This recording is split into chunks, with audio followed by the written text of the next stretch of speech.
Justice voice, इंसाफ की बात हर भारतीय के साथ। कपिल जी, मैं आपको धन्यवाद देता हूं और ये फिल्म बनाने के लिए, ये वेब सीरीज बनाने के लिए बहुत बहुत धन्यवाद। कहां का सत्यमेव जयते, कहां का सत्यमेव जयते, कहां का सत्यमेव जयते। सुप्रीम कोर्ट के जजेस, हाई कोर्ट के जजेस जरूर इसको देखें और आत्मचिंतन करें कि भारत की न्याय प्रणाली कहां पहुंच गई है। भारत में टोटल 5 करोड़ केसेस तो वो हैं जो district court, high court, supreme court में है।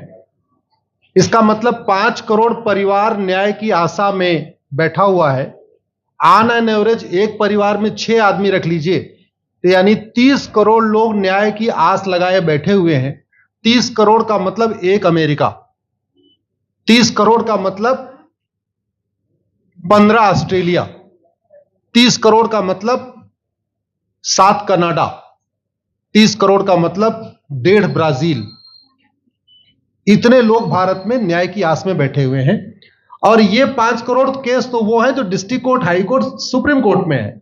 इसके पैरेलल हमारे देश में एक और जुडिशियल सिस्टम है, उसको कहते हैं तहसीलदार, एसडीएम, एडीएम, डीएम, कमिश्नर, जहां पे चकबंदी के मुकदमे चलते हैं। वो इस 5 करोड़ में काउंटेड नहीं है। जो तहसीलदार के यहां मुकदमा होता है, एसडीएम के यहां मुकदमा होता है, एडीएम के यहां होता है, डीएम के यहां होता है, चकबंदी अधिकारी जिसको सीओ कहते हैं, डीडीसी कहते हैं, एसओसी कहते हैं, वो एक इसके पैरेलल में है। और 5 करोड़ मुकदमे वहां पे भी चल रहे हैं। इसका मैं लाइव एग्जांपल देना चाहूंगा भारत की ब्लैक जस्टिस सिस्टम का। 1985 में जौनपुर में एक 10 बीघे जमीन का मुकदमा शुरू हुआ था। अभी वो सबसे नीचे पायदान पे है, जिसको कहते हैं चकबंदी अधिकारी। 1985 में मुकदमा शुरू हुआ, 2023 आ गया, लगभग 37 साल बीत चुके। 37 साल में यह नहीं तय हो पाया कि असली विल कौन सी है। 2 लोगों ने क्लेम किया, वो कह रहे हैं मुझे विल मिली है, वो कह रहे हैं मुझे विल मिली है। 37 साल में यह नहीं डिसाइड हो पाया असली विल किसकी है। अगर मान लीजिए आज डिसाइड हो जाए तो सीओ के बाद एसओसी, एसओसी के बाद डीडीसी, डीडीसी के बाद हाई कोर्ट, हाई कोर्ट के बाद सुप्रीम कोर्ट, यानी अभी 35 साल और लगेगा, 70 साल लगेगा। सेकंड जनरेशन मुकदमा लड़ रही है, ऑलरेडी सेकंड जनरेशन मुकदमा लड़ रही है। और इसी स्पीड से काम हुआ तो मुझे लगता है 3rd जनरेशन आके मुकदमा जाके तब जाके सुप्रीम कोर्ट पहुंचेगा। दूसरा एग्जांपल, एक ग्लेरिंग एग्जांपल आपको देता हूं। 1971 के वॉर में पाकिस्तान में बम फेंकने वाले, पाकिस्तान के फौजियों के बहुत सारे बैंकर तोड़ने वाले एक कर्नल कबोत्रा है, पंचकुला में रहते हैं। दुश्मनों को उन्होंने दांत तोड़ दिए। आज 2000 से उनके मकान पे किसी ने कब्जा किया हुआ है। 2023 आ चुका है, 23 साल में वो अपने मकान को नहीं छुड़ा पाए। अभी मामला पंचकुला की डिस्ट्रिक्ट कोर्ट में है, उसके बाद चंडीगढ़ हाई कोर्ट जाएगा, फिर सुप्रीम कोर्ट जाएगा। तो 23 साल में वो सबसे नीचे पायदान पे है। वास्तविकता यह है, अंग्रेज चले गए, अंग्रेजी कानून यहीं छोड़ गए, अंग्रेजी व्यवस्था यहीं छोड़ गए। यह व्यवस्था भारत में न्याय देने के लिए नहीं बनी थी। यह जो न्यायिक जुडिशियल सिस्टम था भारत में जो बनाया गया, वो केवल और केवल भारत को लूटने बांटने के लिए बनाया गया था। क्योंकि कानून वही चल रहा है, जुडिशियल सिस्टम वही चल रहा है, इवन हमारा ड्रेस भी वही चल रहा है। अंग्रेज काले कपड़े पहनते थे, हम भी काले कपड़े पहनते हैं। अंग्रेज जून के महीने में उनको गर्मी लगती थी तो 1 महीने छुट्टी करके इंग्लैंड चले जाते थे। आज भी हमारा हाई कोर्ट, सुप्रीम कोर्ट पूरे मई जून बंद रहता है।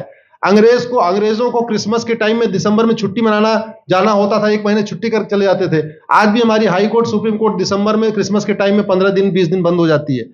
तो सोच वही है, किताबें वही है, व्यवस्था वही है, कानून वही है। तो स्वाभाविक सी बात है, जस्टिस होगा कहां से? जस्टिस कैसे होगा? हम 2023 में 1860 का इंडियन पिनल कोड लेके घूम रहे, 1861 का पुलिस एक्ट लेके घूम रहे, गवाहों के बयान 1872 के कानून से हो रहे। हमने सब कुछ वर्ल्ड क्लास कर लिया, लेकिन अपने जस्टिस सिस्टम को कंपेयर करने की कोशिश ही नहीं किया। जितने में एक एयरपोर्ट बनता है, एक एयरपोर्ट बनाने में 25,000 करोड़ की लागत आती है। अगर हमारी सरकारों ने एक एयरपोर्ट की कीमत जुडिशियल सिस्टम पे खर्च कर दिया होता तो हमारी न्यायिक व्यवस्था अच्छी हो गई होती। आज घटिया, चूंकि अकाउंटेबिलिटी नहीं है, जुडिशियल सिस्टम में कोई अकाउंटेबिलिटी नहीं है। किसी के साथ न्याय हो जाए, अन्याय हो जाए, कोई फर्क नहीं पड़ता। निर्दोष को जेल हो जाए, जज की कोई अकाउंटेबिलिटी नहीं। दोषी को बेल हो जाए, जज की कोई अकाउंटेबिलिटी नहीं। लाखों लाख लोग जेल में सड़ रहे हैं, लाखों धोखेबाज भ्रष्टाचारी बाहर घूम रहे हैं। मूल कारण है ब्लैक जस्टिस सिस्टम। आपने बहुत अच्छा आपने इस पे वेब सीरीज बनाया है, और इस देश में world class airport, world class highway, world class shopping mall, सब कुछ वर्ल्ड क्लास बना लिया। इनफैक्ट अपना मोबाइल का डेटा सुरक्षित रखने के लिए हमारे सांसद, विधायक, जज आईफोन भी यूज करते हैं। अमेरिका का आईफोन यूज करते हैं हमारा डेटा सुरक्षित हो जाए, लेकिन भारत सुरक्षित हो जाए उसके लिए यह नहीं देखते कि जापान में कौन सा कानून है, अमेरिका में कौन सा कानून है, सिंगापुर में क्या अच्छा चल रहा है। कनाडा में रेंट का मामला एक डेट में खत्म होता है। सिंगापुर में अभी कुछ दिन पहले एक व्यक्ति के पास 900 ग्राम गांजा पाया गया, उसको फांसी हुई है। दोबारा वहां ड्रग स्मगलिंग होगी क्या?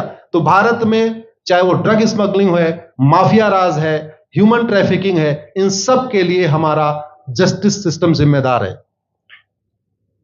कोई भी अपराध होता है उसमें दो पक्ष होता है, एक पीड़ित, एक अपराध करने वाला।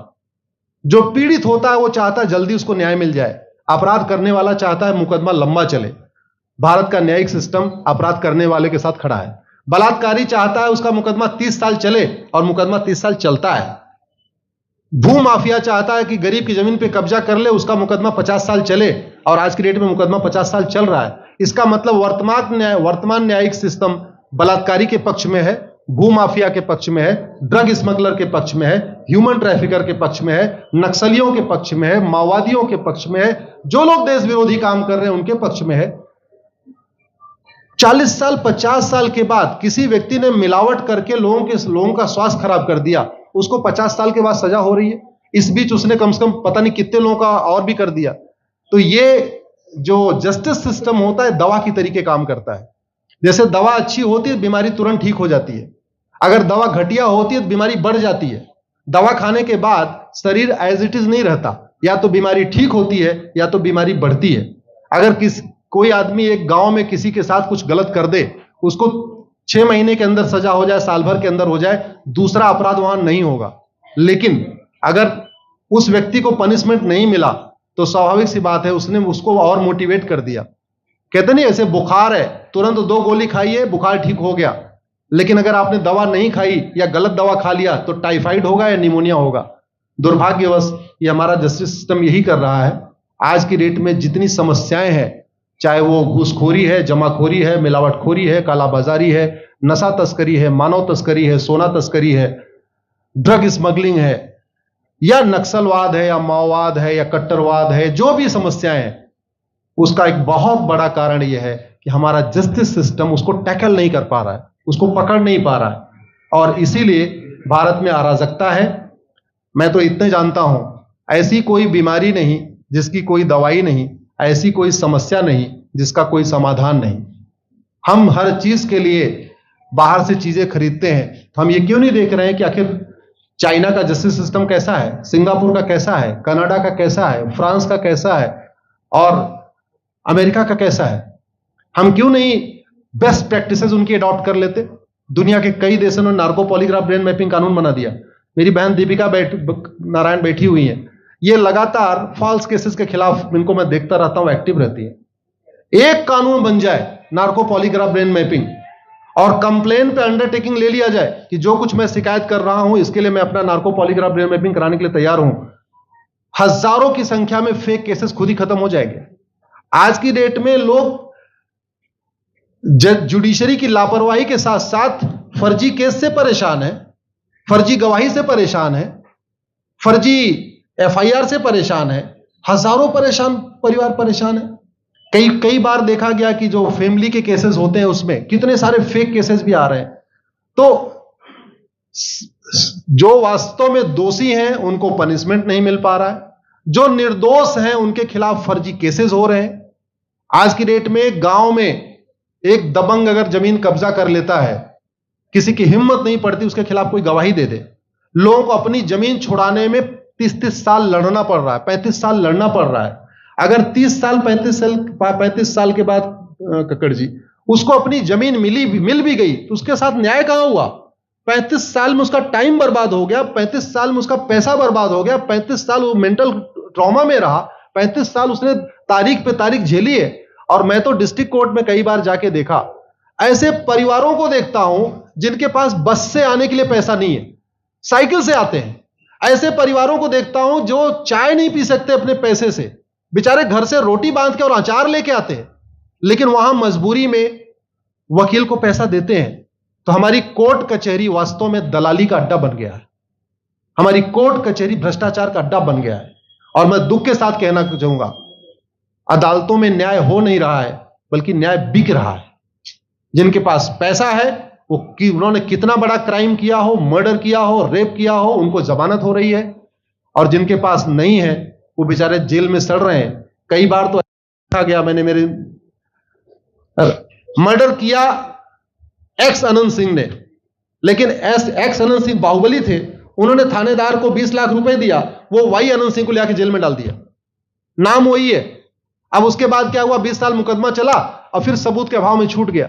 तो जिसने मर्डर किया वो तो कभी जेल गया ही नहीं, एक निर्दोष जेल गया, 10-20 साल के बाद उसने अपना जमीन बेचा, सब कुछ किया, मां बाप सब कुछ तबाह हो गए, फिर वो सबूत के अभाव में छूट रहा है।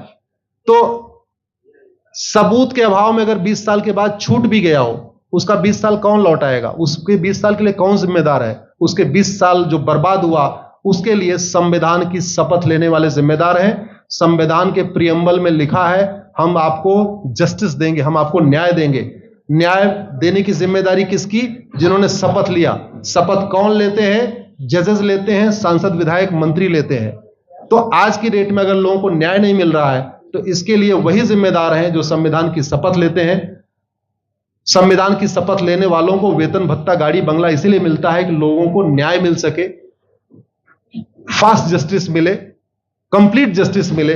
अनफॉर्चुनेटली कंप्लीट जस्टिस मिलने में तो 50-60 साल लग जाता है, फास्ट जस्टिस तो सपना हो गया है। इसलिए आज आपने जो ये वेब सीरीज बनाई है, मैं आपको धन्यवाद देता हूं। एक ऐसे विषय पे जिस पे कोई टच नहीं करता, लेकिन जिससे करोड़ों लोग पीड़ित हैं। मैंने कहा ना, 5 करोड़ लोग सीधे district court, high court, supreme court के केसेस से पीड़ित हैं और 5 करोड़ मुकदमे एसओसी, डीडीसी, तहसीलदार के यहां चल रहा है। तो अगर 5 करोड़ से 30 करोड़ लोग इधर पीड़ित हैं तो उधर भी पीड़ित है। वास्तव में बहुत बड़ी संख्या भारत में इसी से पीड़ित है। और अपराध, भ्रष्टाचार और जितनी भी अराजकता चल रही है उसका मूल कारण भी यही है। जस्टिस सिस्टम अच्छा हो जाए, कानून सख्त हो जाए, कानून का खौफ पैदा हो जाए, न्यायपालिका का खौफ पैदा हो जाए, और ये थाने जो दलाली के अड्डे बन गए हैं, तहसील जो दलाली का अड्डा बन गया है, डिस्ट्रिक्ट कोर्ट जो कमीशन खोरी का अड्डा बन गया है, अगर इस पे कंट्रोल हो जाए तो वास्तव में भारत में फिर से राम राज्य आ सकता है। अगर जुडिशियल सिस्टम अच्छा हो जाए। ये लोग आज की डेट में, यंग जनरेशन कड़वा सच सुनना चाहती है। मीठे झूठ ने इस देश में शुगर, डायबिटीज पैदा कर दिया।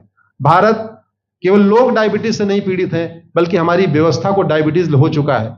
और उस डायबिटीज को दूर करने के लिए नेहा राठौर जैसी बहनें जो सही बात कह रही हैं, दीपिका जी सही बात कह रही हैं। आप लोग जो है बहुत अच्छा काम कर रहे हैं। और आपने, कक्कड़ साहब, आपने बनाया वेब सीरीज, आपको विशेष आभार, धन्यवाद देता हूं। यही निवेदन करता हूं, इस वेब सीरीज को ज्यादा से ज्यादा देखें। और खास तौर पे अगर आपके जानने वाले कोई जज हैं, कोई आईएएस हैं, कोई आईपीएस हैं, मंत्री, सांसद, विधायक हैं, उनको भी एक बार फोन करके, व्हाट्सएप करके एक बार कहिए कि वो भी इसको जरूर देखें। क्योंकि अल्टीमेटली न्यायिक व्यवस्था बदलने की जिम्मेदारी उन्हीं की है जिनको वेतन, भत्ता, गाड़ी, बंगला, free air ticket, free rail ticket और वीआईपी व्यवस्था मिलती है। ये व्यवस्था उन्हीं को बदलनी है। जय हिंद, धन्यवाद।